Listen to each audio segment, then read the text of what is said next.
नमस्कार मित्रांनो, मी आहे याशिका. आज आपण जाणून घेणार आहोत स्वयंपूर्ण गाव विकास प्रकल्प अंतर्गत आखलेली एक खास संकल्पना, पार्टनर ई ट्रेडिंग.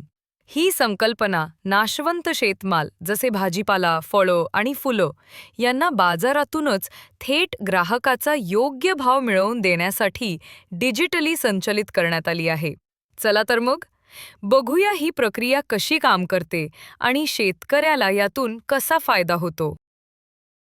या संकल्पनेत शेतकऱ्यांना थेट ग्राहकाचा योग्य भाव मिळतो, तर इतर सर्व घटक म्हणजे व्हेंडर फिक्स ठराविक कमिशनवर काम करतात. आमचा प्लॅटफॉर्म फक्त 2% कमिशनवर संपूर्ण व्यवहार व्यवस्थापित करतो. मित्रांनो, भविष्यात शहरातील भाजीपाला आणि फळांची गरज लक्षात घेऊन आमचे नियोजन आहे की 80% मागणी स्थानिक 100 किलोमीटर परिसरातील शेतकऱ्यांकडून पूर्ण केली जाईल. यामुळे शेतकऱ्यांच्या वाहतूक आणि मटेरियल हँडलिंगमध्ये होणारे नुकसान टाळता येईल आणि बाहेरील भागातून आलेल्या शेतमालामुळे किमती कोसळण्याची समस्या थांबेल. ग्राहकांनाही मिळेल शुद्ध ताजं शेतमाल थेट शेतातून त्याच्या ताटात.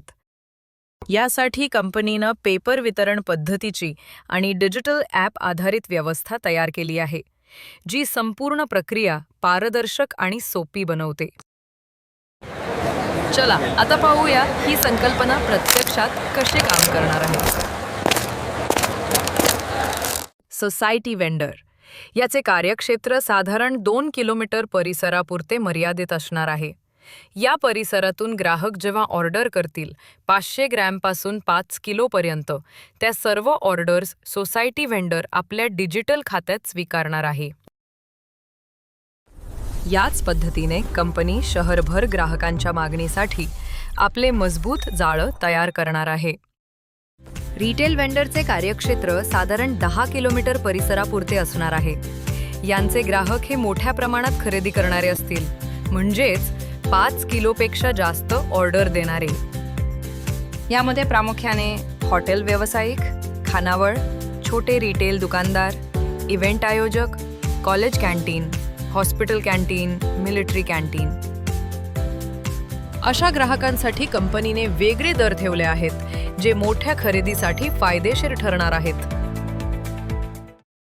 आता बोलूया फार्मर शॉप बद्दल.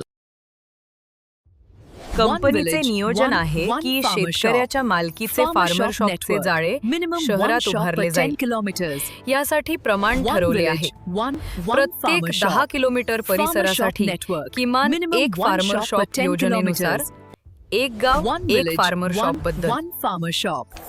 हे शॉप उभारण्यासाठी कंपनी 100 शेतकऱ्यांकडून प्रत्येकी 2000 रुपये जमा करेल. म्हणजे हे दुकान पूर्णपणे त्या शेतकरी गटाच्या मालकीचे असेल. शहरात हे शॉप स्थानिक लोकांना भाड्याने चालवायला दिले जाईल आणि त्यातून मिळणारे मासिक भाडे परत गुंतवणूक करणाऱ्या शेतकऱ्यांनाच दिले जाईल.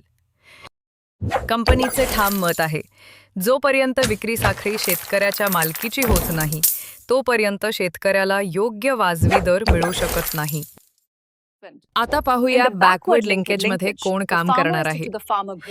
या साखळीत थेट सहभागी असतील शेतकरी, शेतकरी ग्रुप, शेतकरी प्रोड्युसर कंपनी, संकलन केंद्र आणि या सर्वांना एकत्र जोडणार आहे आमचा कंपनीचा डिजिटल प्लॅटफॉर्म. यामुळे साखळी मजबूत होईल आणि शेतकऱ्याचा माल थेट योग्य बाजाराशी जोडला जाईल.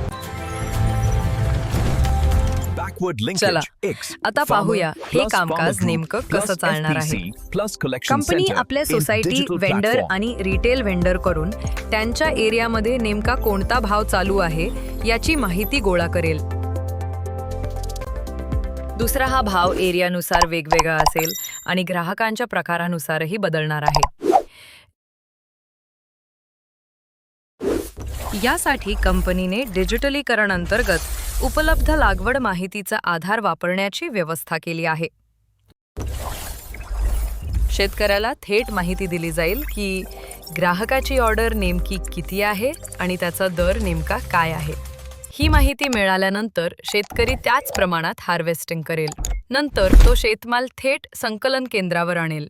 इथे ग्राहकाच्या मागणीनुसार शेतमालाचं योग्य पॅकिंग केलं जाईल आणि पुढे डिलिव्हरीसाठी तयार केलं जाईल. चला मित्रांनो, डिजिटल होऊया, एकत्र येऊया आणि आपल्या शेतमालाची विक्री साखळी विकसित करूया. ना कुणावर अवलंबून राहण्याची गरज, ना कुणाच्या पाया पडण्याची गरज. चला आत्मनिर्भर बनूया, गाव आर्थिकदृष्ट्या सबळ करूया.